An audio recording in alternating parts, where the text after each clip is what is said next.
This is Majo John Madden. The roaring noise out there is La Avenida Tamaulipas, one of the big drags in Victoria, Ciudad Victoria, Tamaulipas State, Mexico. Day 20, I think, for us in Mexico. Now you can see traffic moving there. This is a huge, huge field where my dog loves to hunt, right behind the huge H-E-B store, which you can see the H-E-B delivery truck there. Some abandoned bus, which is in pretty good shape. One day when it was super hot, I threatened to have my cigarette break in there, but God only knows. It actually looks pretty clean. Maybe somebody does live in there. But that's a huge H-E-B store, the huge supermarket chain in Texas. And also down here, obviously. And in Texas, they absolutely honor service dog regulations. The ADA says they legally gotta let me in with service dog collar on my dog, and I've got the license. No, Mexico, no. Any place that has food, supermarkets, restaurants, no chance in hell of getting my dog in. Shopping malls, no. Convenience stores, some, occasionally, if they like him, which it's hard not to like him. So this is a little sharing about me as an auto mechanic. I grew up with a dad who was handy within his certain range. He was a working stiff Irish laborer, but unionized, skilled with the phone company Ma Bell before divestiture. I ended up working there as a management consultant many years later, but same company before it got sold to the French, because the new AT&T is not my AT&T or his AT&T. But he was an installer forever. I think it was pretty much his only job ever. And I like to say that AT&T back then was one of the last humanistic corporations, because they kept him forever in spite of the fact that his alcoholism had him sometimes not managing to get to work. In spite of my mom screaming at him when he came home from the bar, and then screaming at him again in the morning. That was part of the soundtrack of my young life. And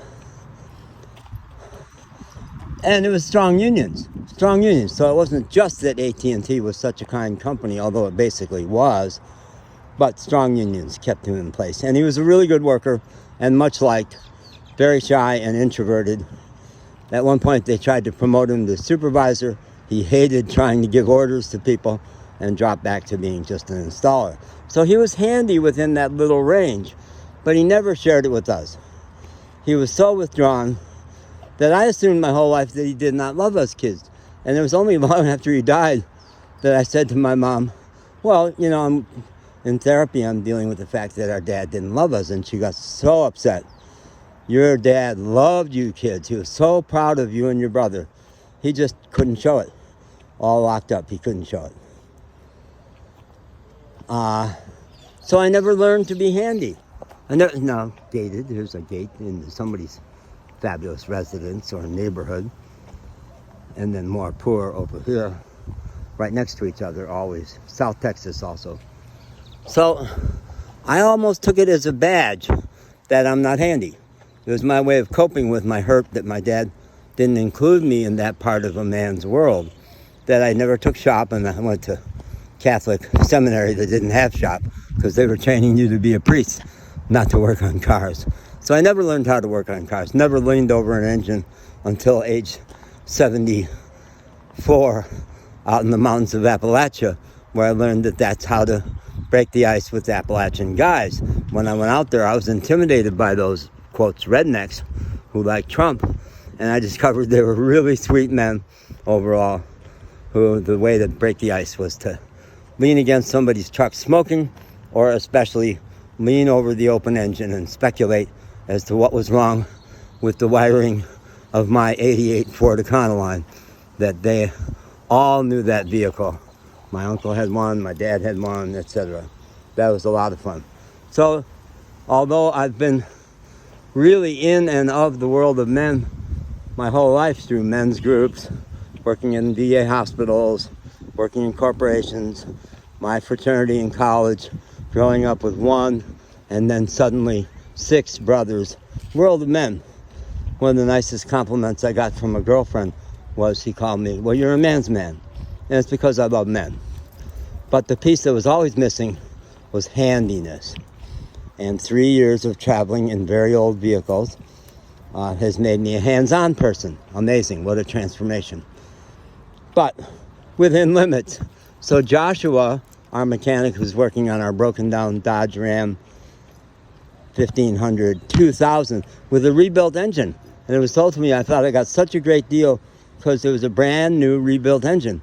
But what Joshua was saying is the engine they rebuilt was maybe not worth rebuilding because it was pretty rough. So there's a lot of structural problems with it right now, which fortunately in Mexico is not going to be thousands of dollars, but hundreds of dollars. And he's an amazing mechanic. And he went hands-on right away, diving in. Okay, my whole strategy is get it back on the road as fast as you can. Just do it. So he was in there, and he comes around and shows me this part, which I guess was a fuel injector.